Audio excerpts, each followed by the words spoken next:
Our Australian Centre for the Study of Armed Conflict and Society is one of the things that we hope will bring together studies like this into regions of both in Europe and elsewhere, and also, of course, to study, very importantly, the history of Australians in conflict here and abroad. That it's really important to have an educated officer class in a modern democracy.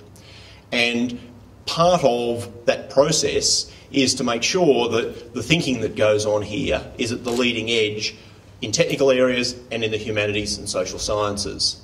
And events like this evening are very important to us in celebrating our successes, where we have some really great work in the humanities, but which is really contributing not just to our understanding of the past, but the way that we might think about the future.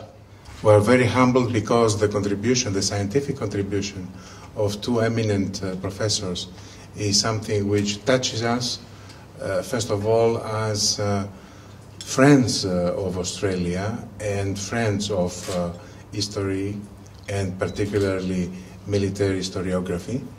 I was impressed with the maps, the details.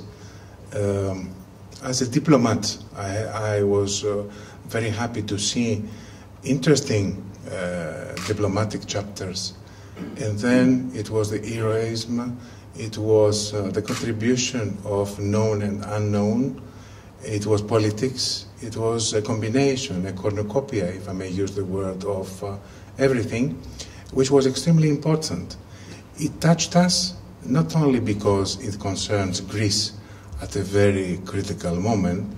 I think that it was the scientific beauty.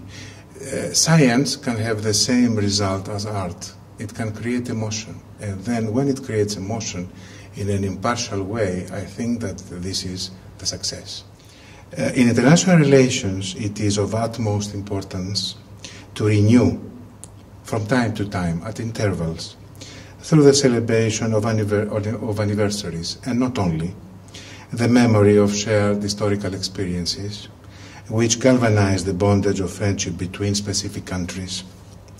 Focusing on the relationship between Greece and Australia, as well as New Zealand, the linkage between these three countries, these three nations, is based on shared experiences in World War II, also on the Greek origin communities which have blossomed in both countries, Australia and New Zealand, and on a third dimension, on the democratic principles and values we share with these respective countries. When I first came across with the publication to be launched today by Professors Greg Stockings and Eleanor Hancock, I felt taken not only by academic excellence and extremely high standards of scientific research. I was sentimentally touched by the reinterpretation efforts on the Greek campaign through a critical analysis of what was so far historical orthodoxy. Last but not least, let me add also another dimension which I feel indebted to lay emphasis on. The work of Professors Stockings and Hancock is expected to be appreciated further by all the Philhellenes in Australia and New Zealand, and should become a pole of reflection for Anzac military historians from both countries. We, as Greeks, will be most happy to receive veterans and their families in historic pilgrimages in mainland Greece, and it is extremely heartening the fact that this new beam of light opens a new chapter highlighting the Anzac spirit in World War II.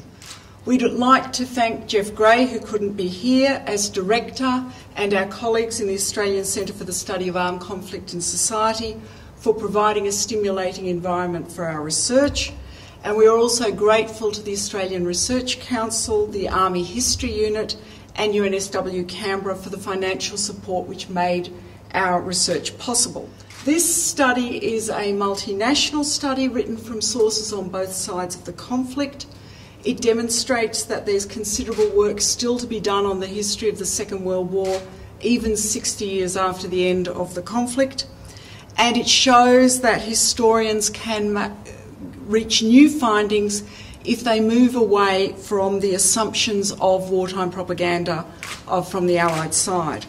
And finally, and I know Craig joins me in this, I'd like to thank our families and friends for their support during the research and writing of the book. Thank you.